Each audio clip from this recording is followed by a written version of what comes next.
Thank you for tuning in to a Couple of Keemers podcast. I am your co-host, Francesca. People call me Frankie. And I'm your co-host, Christopher. People call me Chris. Today we're going to talk about education and probably the pros and cons of formal and non-formal education.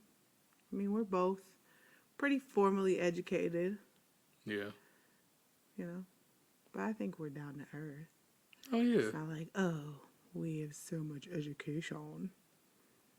Nah, I mean, you can have a lot of formal education, going through grade school into high school, and you matriculate from there to college. And Matriculate. I know that's a word Speaking I learned. of formal education. It's a word I learned in formal education, Right. college, well, community it just college. Sounds good, that's all. Yeah, it does. But Matriculate. so yeah, once you get to college, it's like you earn these degrees and all that stuff, and then you go out and get a job. But Well, first, what is formal education? well, when I think of formal education, formal meaning, inside of a classroom, specifically in a building, brick and mortar building, where there's a curriculum, there's an instructor or teacher, or, again, if you had... Yeah, like the classroom setting. Yeah, traditional That's classroom formal. setting. So, like, all the way from kindergarten to college, if you're in some type of classroom or just structured environment, I would say. I agree. That's formal education. Right. What would be like non-formal education? When I think of non-formal... Is it non-formal or is it informal? I would say probably... I don't know. Non-formal? I guess we can go with informal. I mean, non-formal's fine. I just thought about it. Oh. Which one is it? Is one incorrect, one correct? Not to my knowledge, but we'll go with... They mean the same thing? I would think. But we'll go with informal. Hey, Google, what's the definition of informal? Informal is used as an adjective to mean having a relaxed, friendly, or unofficial style, manner, or nature, as in an informal atmosphere. Do you want to hear a few synonyms for informal? No. Hey, Google, what's the definition of non-formal? Here's a summary from Wikipedia. Non-formal learning includes various structured learning situations which do not either have the level of curriculum, syllabus, accreditation, and certification associated with formal learning, but... Okay. So non-formals, I think, more fitting, but like you said, it's the same thing. Mm-hmm. Like informal or non-formal. I don't know, I take informal to be more like, I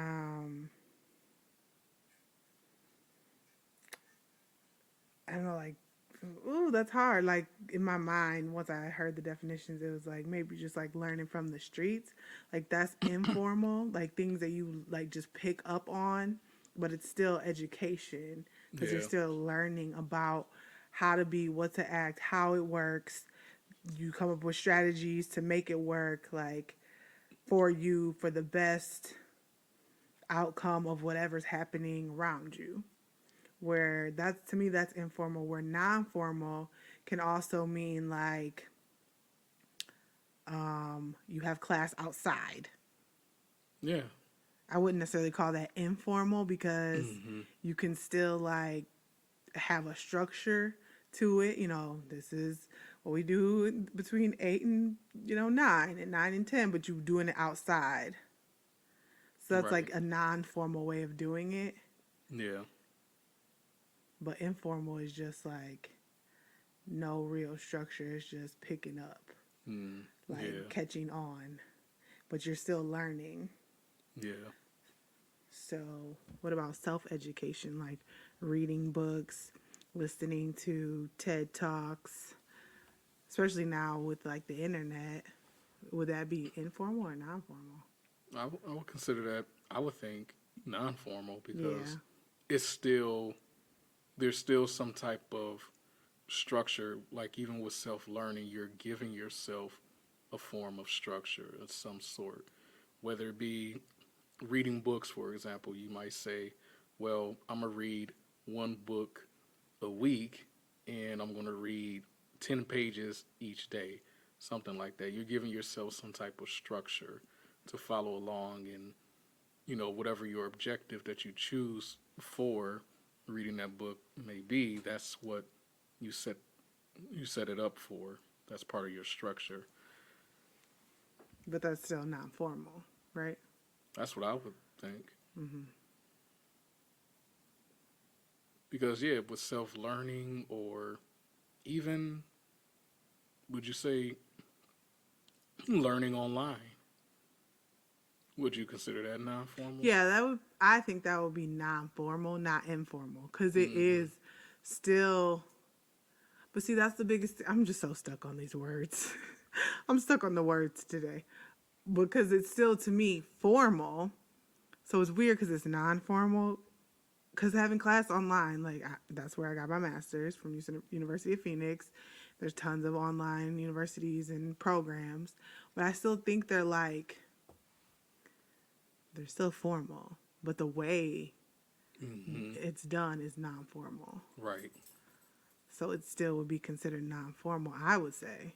Yeah. That's what I would think too, because there's still some type of Formality structure. to it. Right. But it's not to what we traditionally think as formal, or what we consider to be formal. Um, But self-education as far as reading books, that's informal or non-formal. well, yeah, self-learning.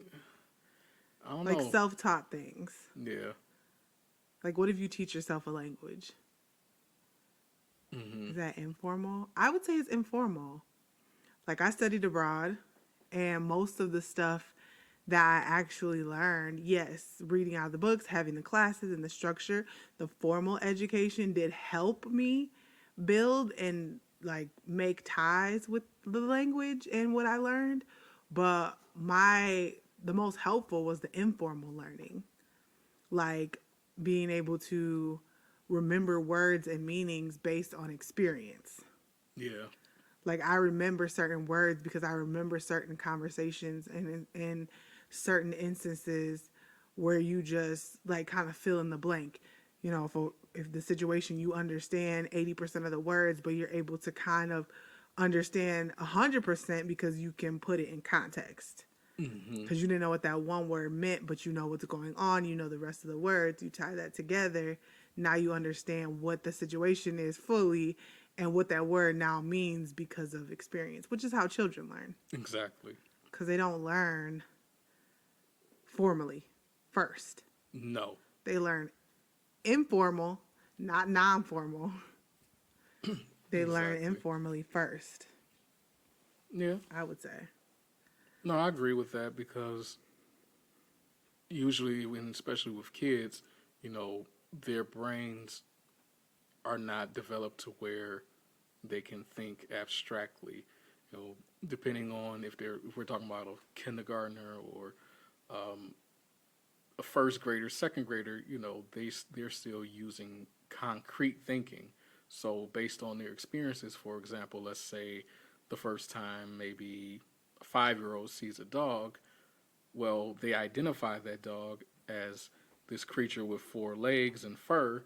So every creature who has 4 legs and fur at that point is a dog, until they learn that no, not all. There's There's cats, cats. There's other creatures who have fur and have hamsters, 4 legs, right? hamster.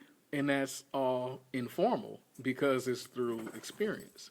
Right. So I guess getting back to when you mentioned about self-learning, I guess um, initially, I would say non-formal, but maybe self-learning is more kind of both, depending on how the person's going about learning in their own way. I would say it's informal.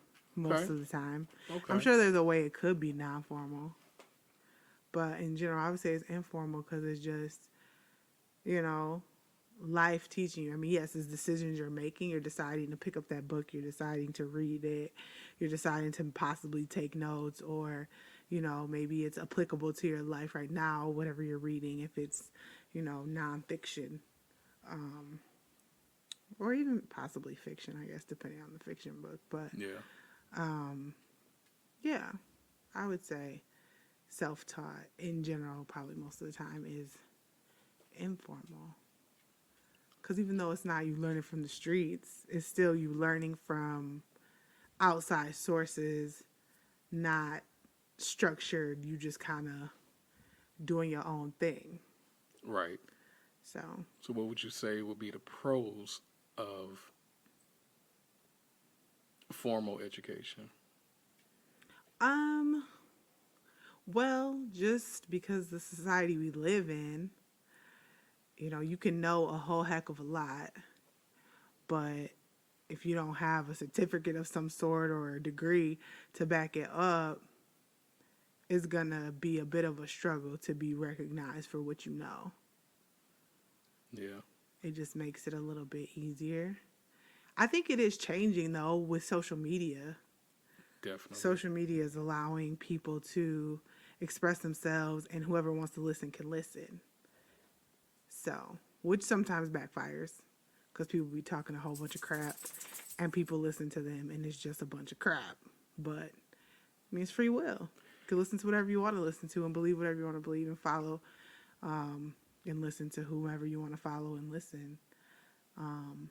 And it's just more variety out there with social media because instead of you being stuck listening and following the people in your community or just in your close perimeters of your community, you can now hear perspectives from people all over. I can't remember their names right now, but often come across the couple and they live in Dubai. I'd never know their perspective if it wasn't for social media, Yeah. ever. And they have very different perspectives because of religion, because of, you know, where they live, all that. And I mean, they have some great perspectives on things, but there's not like a podcast. They do more like vlogging style things. But I mean, I learned a lot informally because because I watch them and I informally learn a lot about them as well as their culture and like what they believe. So I think that's a pro of informal is you get, or no, we're not. We wouldn't say an informal, were we? But I'll go with informal as well. I think that's a pro is you get like a real taste of it firsthand. Whereas often formal education, you're not. I mean, some classes at universities are the books are written by the professor, so you do get the firsthand. But most of the time, the books that you're reading and researching and learning about are from somebody no one even knows personally. Yeah. So it's someone else's interpretation of someone else's interpretation. Whereas, you know, sometimes a lot of times in informal, you can kind of get it straight from the person, from the source. Yeah. And I agree. I think that is a pro as far as with formal education, where when you do have quote unquote the piece of paper and all that, it helps you in a way of it solidifies to whether it be employers or even people that you know, it solidifies that, you know, oh, you are smart or yeah, you know stuff. And to me, that's kind of sad because you can be very knowledgeable in an array of topics or on an array of topics, but may not possess, you know, associates or bachelors or masters and things like that. But yet you get overlooked because you don't possess it, and that's not right. But, you know, in the eyes of employers and, like I said, a lot of people in our society, it solidifies, yeah, oh, yeah, this person is smart. Oh, yeah, they know their stuff. And especially where you get it from, you know, Oh, my can speak a goodness. lot. Yes. That was one thing that I struggled with a little bit with, going to Michigan State, well-known school. I mean, depending on what you finish in, some things are, top in the nation. They have a lot of top programs. But then I went and got my master's from University of Phoenix. And though I think they are kind of top amongst the online schools, universities, they're still online. And I think that they're 100% online. So I think a lot of people have an opinion of that's like easier than, kind of like a fluff degree. Like, I mean, they got the degree, I guess, but it's not really a real degree. I think a lot of people feel that way. Yeah, and that's just the downside Of non-formal, I would say. yeah, It's kind of non-formal education. It can be, yeah, especially in that example. because because we're taught to think in a formal structure Yeah. about education. You know, if you didn't attend Oakland University in person on campus, then it's not real, or it's not as Well, they don't legit. have 100% online programs, do they? I mean, previous to Corona. I don't know. I think people are switching. Right. Not to my knowledge. I don't think think a lot so. of I think Yeah, a lot of programs are hybrid, Right. but But not. that's not the same as 100% online. Yeah. Like when I went to University of Phoenix, never did I face to face with anybody, any of the staff, until after I graduated. Honestly, I went to Phoenix, and they do have like a small campus, but it's not for classes. At least from when I was there, it wasn't. They could have changed. I'm not sure, but yeah, it was just for like office type purposes, and they did have resources for students and stuff, but it wasn't for class like that. But a pro for non-formal in relation to what you're saying is that because of COVID and because of the way it's affected education, where students would have to take classes online that are traditionally formal institutions, I think I think that might actually help the conversation and the perspective of online schools, because when you have the brick and mortars having to switch to online, it's no longer just University of Phoenix or some other school. Now it is Michigan State, it is Oakland University, it is University of Michigan. It's a lot Yeah, of but a lot of them aren't going back. true. They're not gonna switch over to be an online university. Maybe not right now, but who knows what will happen down the line. I'm just saying that Right. they forced their hand to Yeah. have to be more familiar with 100% online. right. Right. Just to And survive. Because if they remained open, there's that would have been terrible. oh Either yeah. their whole student body would have been under, or they would have lost so many people because people, you're going to have the ones that are just like, I don't care what you say. I'm not risking my health for your rules. So they would lose a lot of money on a business. I think a lot of these schools made that decision based on business. Sorry, not trying to say they don't care about the student body, but I think I know actually, what was in the forefront of their mind is the money. Yeah. The money. If you have to go online, because if not, you're gonna have a big population walking away, and you ain't gonna get that money.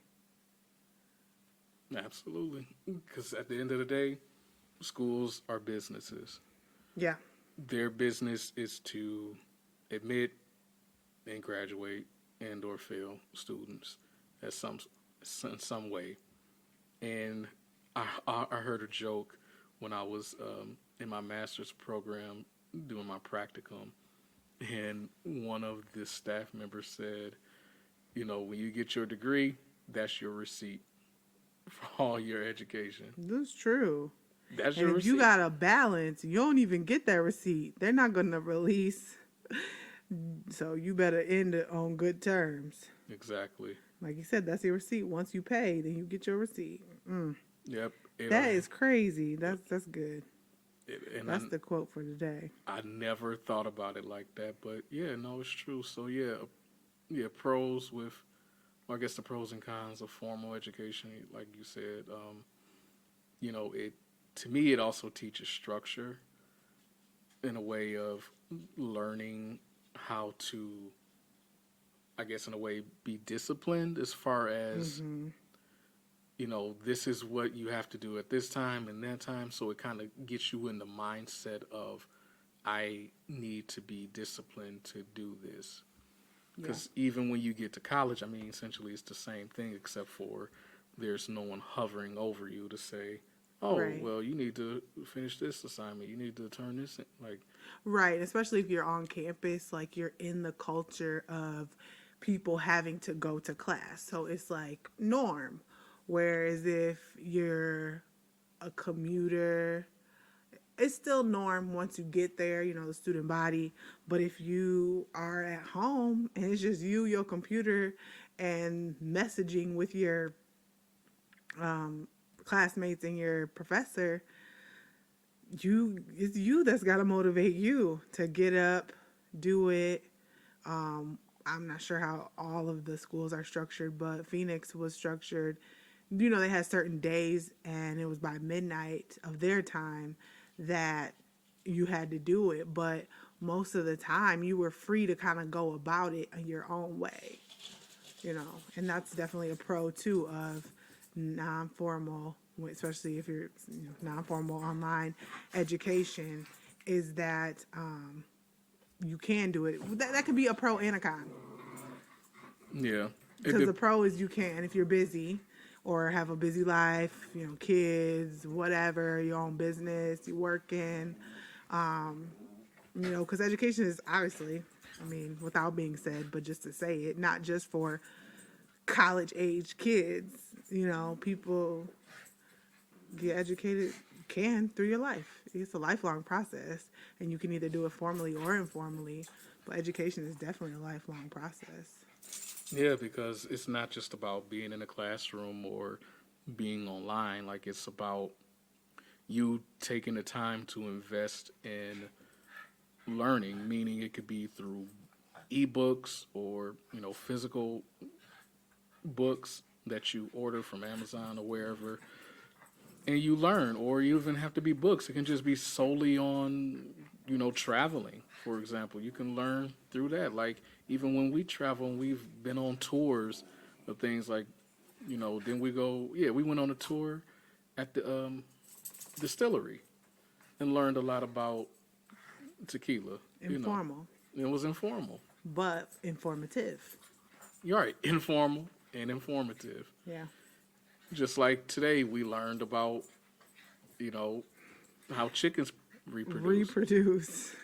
Did not know about, what is it? Cloaca. Cloaca is a chicken's, from my understanding, I asked Google, because I asked Google everything. That's my way of informally learning.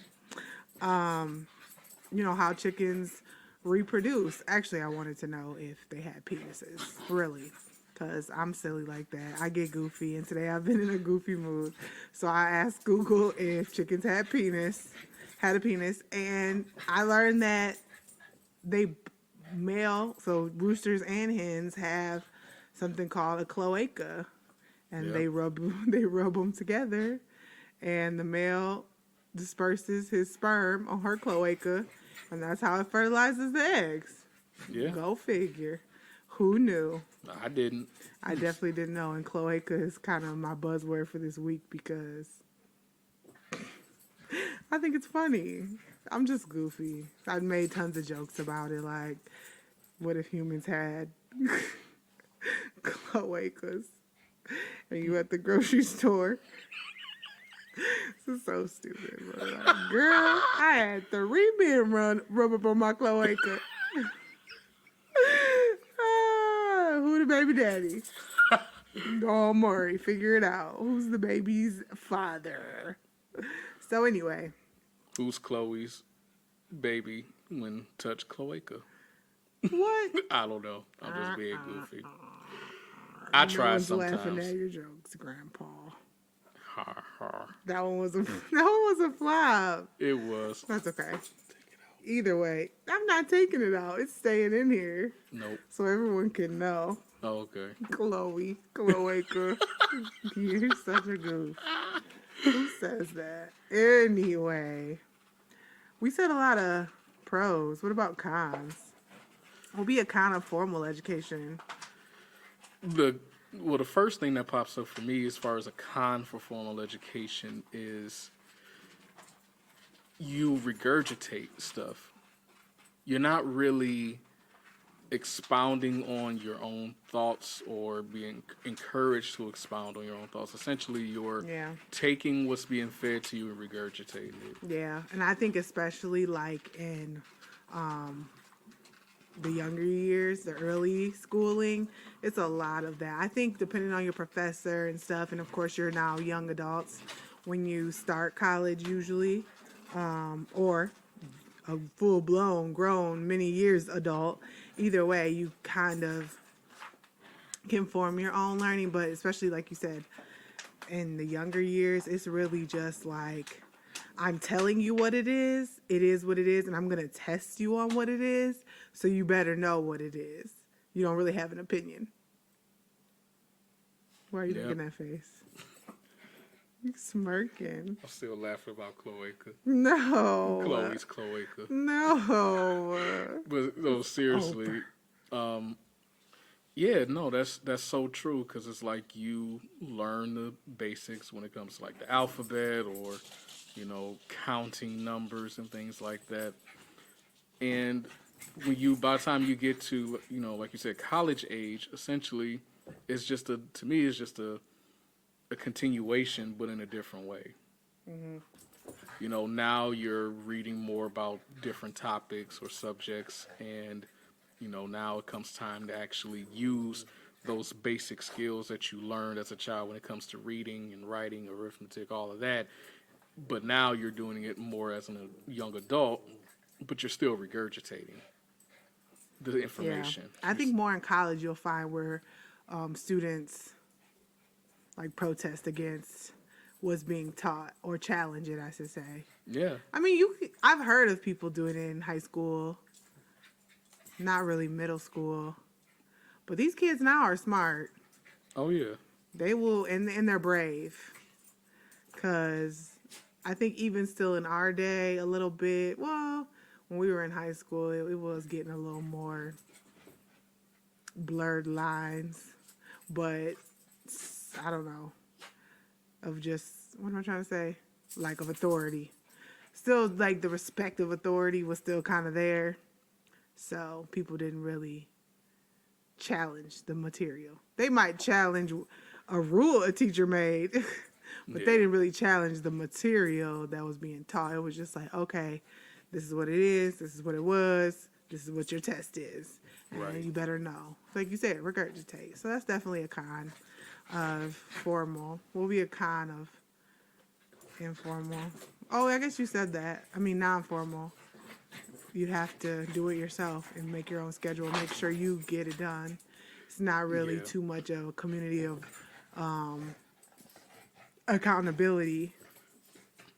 Right. I mean, you can create one, but that's another thing. You have to create one, where I feel like in formal education, it's already there. It's kind of just built in. Accountability from who? Your professors, or your teacher, because you're going to see them every day. Oh. You don't get to just show up once a week and be like, well, what'd you get done? It's more of accountability. And you have like your fellow students and study groups and different things like that. Everybody's doing the same thing, and you're easily reached. This is kind of like your community. You disagree? No, I agree with that. I guess initially when you said accountability, I was thinking about like how when you're in grade school, the teacher might say something along the lines of, okay, class, do you have your homework done? All right, time to turn it in, versus when you're in college, the professor might say something more of, all right, turn in your reports or turn in your papers. Right. They give you the syllabus the first day of class, and it's your job to follow it. Right. They're not required to remind you nothing. If it's on that syllabus, it is what it is, unless they announce otherwise. Right. Yeah. So, and I haven't, in my experience, they don't really defer much. Which one is it? Defer much from the syllabus. Right? Or is it deter? Deter, I think. Yeah, it's Okay, deter. fine. I'm learning today. Deter. They don't deter much. I feel like I'm getting dumber as I get older. And I don't know why. I thought you're supposed to get wiser. But I just be forgetting. I just forget. I really blame, sorry, this is a little bit of a bunny trail, but I really blame learning a different language, like intensely for a large chunk of my life, on my ability to speak either one properly. Like my sentence structure sucks in both. My vocabulary sucks in both. I don't know. But anyway, away from that. Cause Yeah. What? no, go ahead. I was going to say, what did you prefer out of the two, or I guess three, formal, non-formal, informal? What would you say? What would you recommend to somebody? Our listeners, what would you recommend them to do? Do formal, informal, formal, non-formal, or informal? Well, initially, I would always go for non-formal only because I take the pro of it. I know this is also can be a con, like we talked about earlier, which is you can go at your own pace if you got a lot going on. So that's what you're going to tell our kids? I'm just curious. At some point, yeah. If when they're old enough or they got stuff going on in their lives. Okay, let's say graduate high school. What are you going to say? You can go to college if you want. You can. That's going to be your first thing, though, right? You're going to present the formal. Yeah, but I will also present. If you feel that it's easier for you to do it online, then you do it online, because that's the other thing too. Some people are comfortable working on a computer, and it's probably better suited for them. Yeah. Some people like me, I'm not going to lie, I'm better at being in a traditional classroom. I want to talk with my professor. I want to get that attention so he or she knows me, build that rapport, and then just go off of that. I mean, I've done online education, and it's not bad, but for me, it's that disconnect of interaction with the professor. I was going to say that, especially for the younger kids. I think that, especially in the age of technology that we're in now, I've noticed, because like I think I said before, I have a slew of nieces and nephews. So I noticed while being around them, they lack social skills because of technology. And they were in formal school. Obviously, they're not going to school. Well, now they're going to school online because of the pandemic. But in general, majority of their schooling has been formal. And just because of the way kids interact now, all people interact now, most people, through technology. So, but because they're doing that in their formative years, I think they're lacking social skills. So I think, formal education, not because of the type of education, but because of the community and environment, atmosphere that it brings. I think that's best. That's what I would recommend. I mean, and I've worked for an online education platform where kids went to school online. And so I think it varies. I think it just depends. Honestly, that's really what it boils down to. Yeah, I think it depends. Sorry, my brain is just like, doo, doo, doo, doo, doo. I just think it depends. Like, I think best is, especially for younger kids under 18, to have formal for your average situation. Oh yeah. But there are kids who have medical conditions, who come from severely broken homes, things like that.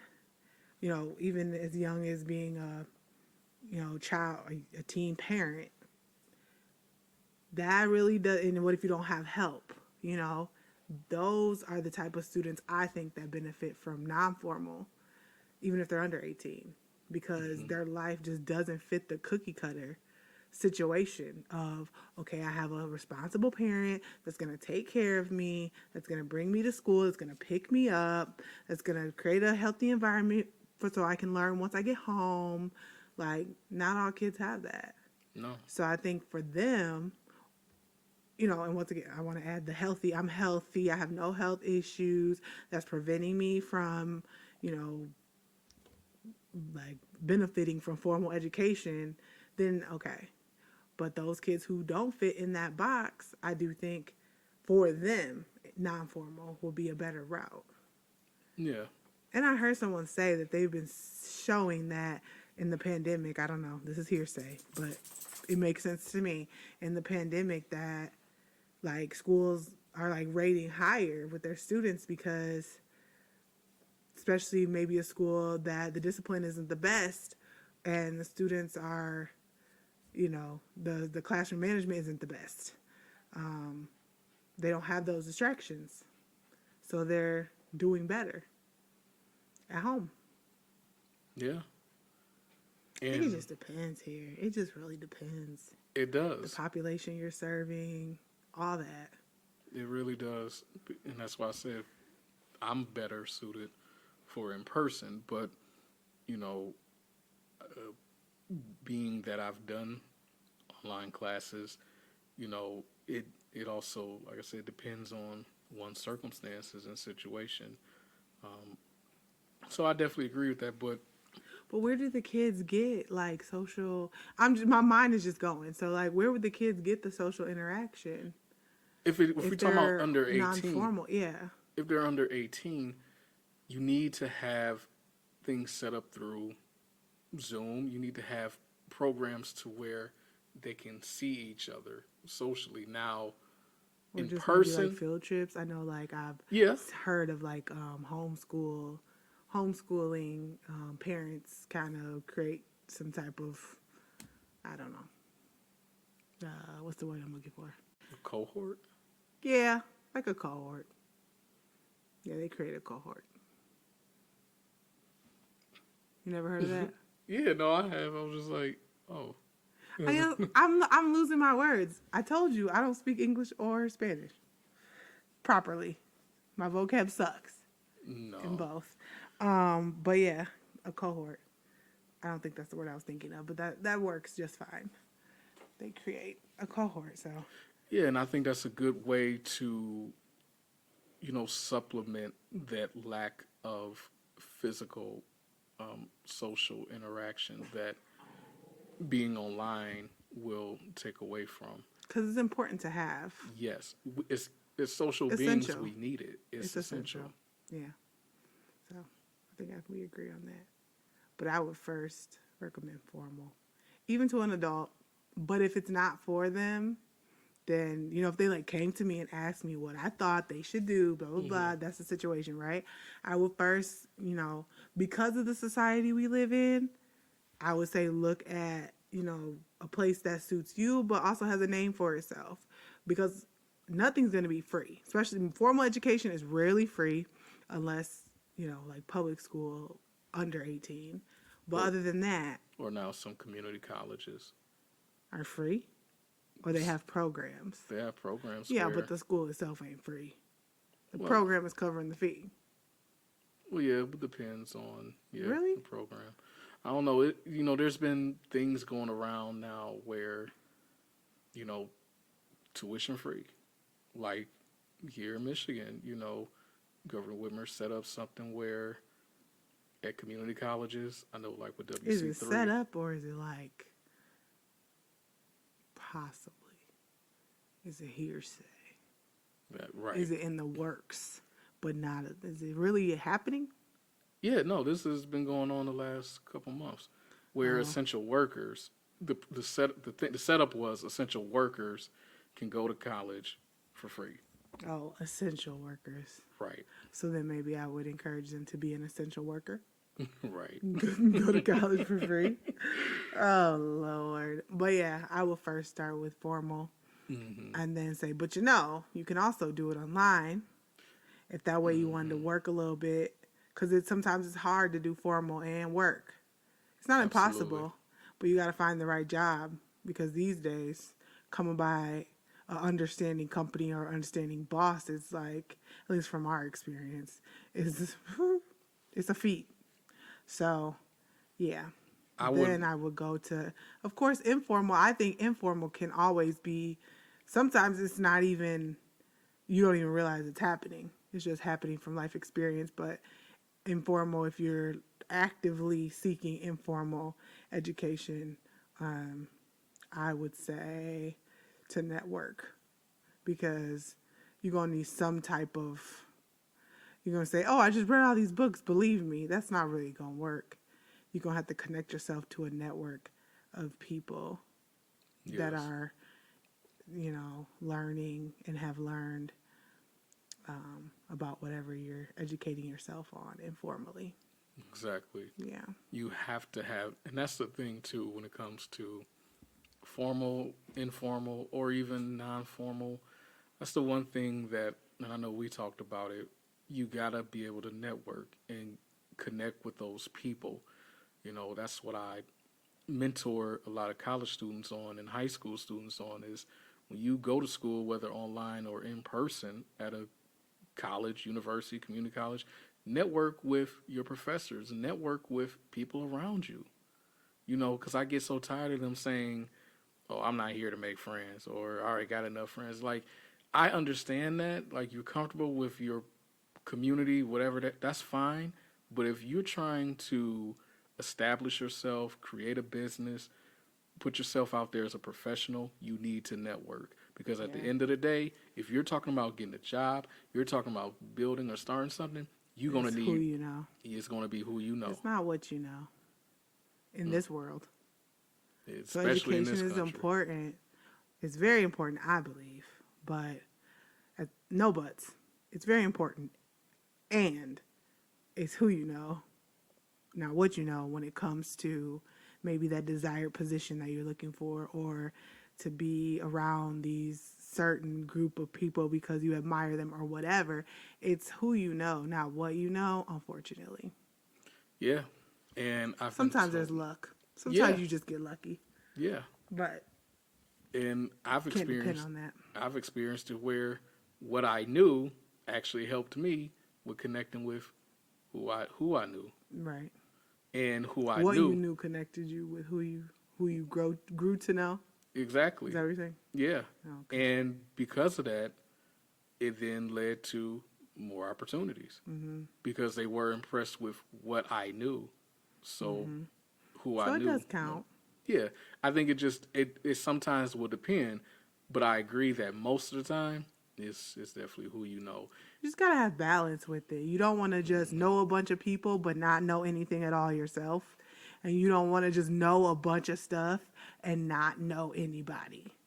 Yeah. You gotta have a balance. And of course, knowing people who are going to work with you. Because you can know any top CEO, any important person, all you want. But if you don't build rapport, if you don't establish a relationship, it doesn't mean nothing. It Yeah, doesn't mean anything yeah. at all. But depending on who you know, you might get more chances. Yeah. Like, oh, you don't know diddly squat. You up in this position because your uncle, but it's only so many times they gonna let you just not care or not learn before they you you just don't reach your potential. It's the one thing no one can ever take from you. They can take your degree away if they wanted to, the piece of paper, but they can't take away from you what you know. So it's the Exactly. most powerful weapon in this world, I believe, no matter how you Oh go yeah. about getting it, formal, non-formal, informal, whatever you have in your back pocket, in your brain, in your think tank, whatever. Um, that's just going to be your weapon. You're your best weapon there. So the quote for today that I like is, an investment in knowledge pays the best interest. Mm. So Invest in Yes. yourself, invest in your knowledge, and that's going to pay in the end better than anything else. So I think that's all we got today. Yeah. Thank you for listening, Thank you. and we'll catch you guys next time. See ya.